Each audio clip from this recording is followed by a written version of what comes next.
समितीच्या निवडणुकीचा प्रचार आता अंतिम टप्प्यात पोहोचलेला आहे.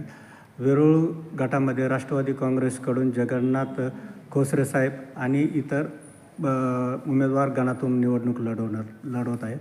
कसा प्रचार सुरू आहे? नमस्कार, मी शोभा जगन्नाथ खोसरे गल्ले बोरगाव इथून बोलते आहे आणि माझे मिस्टर उभे आहेत. माझ्या मिस्टराचं चिन्ह आहे राष्ट्रवादीची घड्याळ. अजितदादा अध्यक्ष होते आणि दुर्दैवाने त्यांना अचानक ते घटना घडली. तरी पण आमचा पक्ष जोमाने कामाला लागला. लाडक्या बहिणी दादांनीच ह्या लाडक्या बहिणीचे महिने सुरू केलेले होते आणि राष्ट्रवादीचं व्हिजन आमचं आम्ही घेऊन आज रस्त्यावर उतरलेलो आहे. कोणते मुद्दे घेऊन प्रचाराला सामोरे जातात? ग्रामीण भागात झाले 16 वर्षे भाजपाचे आमदार आहेत. भाजपाचा जिल्हा परिषदचा सदस्य आहे. एकही रस्त्याचे काम गल्ले बोरगाव ते तिसगाव असेल, पाडी वस्तीवरचे रस्ते असतील, प्यायच्या पाण्याच्या सुविधा असतील, म्हणजे कोणत्याच कामाचं नियोजन आमच्या ग्रामीण भागात नाही.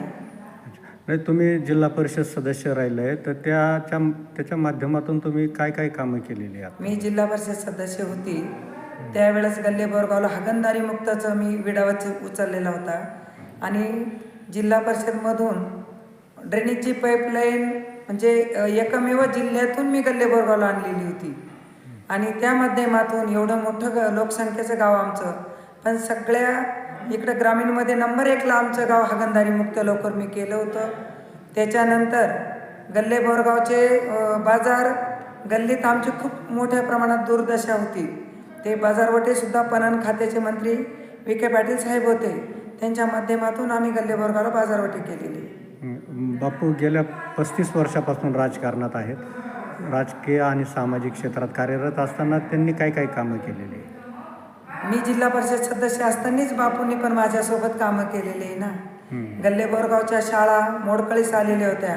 त्या शाळावरून पाडून पतंगराव कदम साहेब पालकमंत्री असताना नारळ फोडले आणि तिथं शाळा रूम आम्ही केल्या. 1.5 लाखाची पाण्याची टाकी ह्या गल्ले बोरगावसाठी मंजूर केली.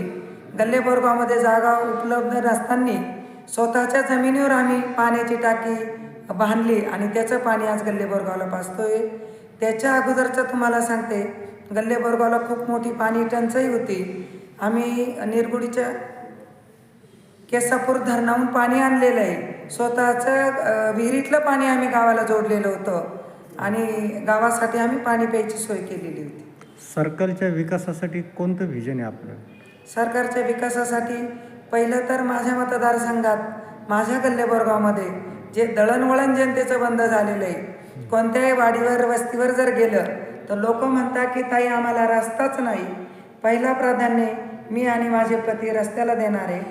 दुसरा प्राधान्य संजय गांधी निराधार असतील, वयोवृद्ध महिला असतील त्यांच्यासाठी देणार आहेत. माझ्या गल्ले बोरगावमध्ये मक्का संशोधन केंद्र ते मंजूर केलेलं होतं आम्ही आणि ह्या आमदाराने ते म्हणजे त्यांचं संगनमतनी सिल्लोडचे आमदार इकडे येतात आणि ते सिल्लोडला घेऊन जातात. एवढं मोठं संशोधन केंद्र जर आमच्या गल्ले बोरगावमध्ये झालं असतं तर हे तरुण पिढीला हाताशी खूप मोठ्या प्रमाणात काम भेटलं असतं. ह्या आमदार साहेबांनी 16 वर्षाच्या पिरियडमध्ये एकही उद्योगधंदा खुलताबाद तालुक्यात आणला नाही आणि नवीन युवकासाठी कुठले साधनं उपलब्ध केलेले नाही. बरं, या निमित्ताने तुम्ही मतदार बंधून भगिनींना काय आवाहन करणार? मतदार जनतेला एकच आवाहन करणार आहे. जगन्नाथ बापू खोसरे हे ग्रामीण भागात राहणारे व्यक्ती आहे. ग्रामीण शेतकऱ्याच्या संबंधित ते कामं बघताय आणि जे तरुण पिढी आमची रस्त्यावर आहे त्यांच्यासाठी काय नवीन सुविधा आणता येईल त्याच्यासाठी आम्ही राजकारणात पुढं आता व्हिजन आमचं राहणार आहे. एवढंच नाही तर आमच्या शिक्षण संस्था पण या मतदारसंघात आहे. DED college, BEd college, nursing college हे आणायचे सुद्धा स्वप्न आमच्या समोरचं व्हिजन राहणार आहे. चालेल, धन्यवाद.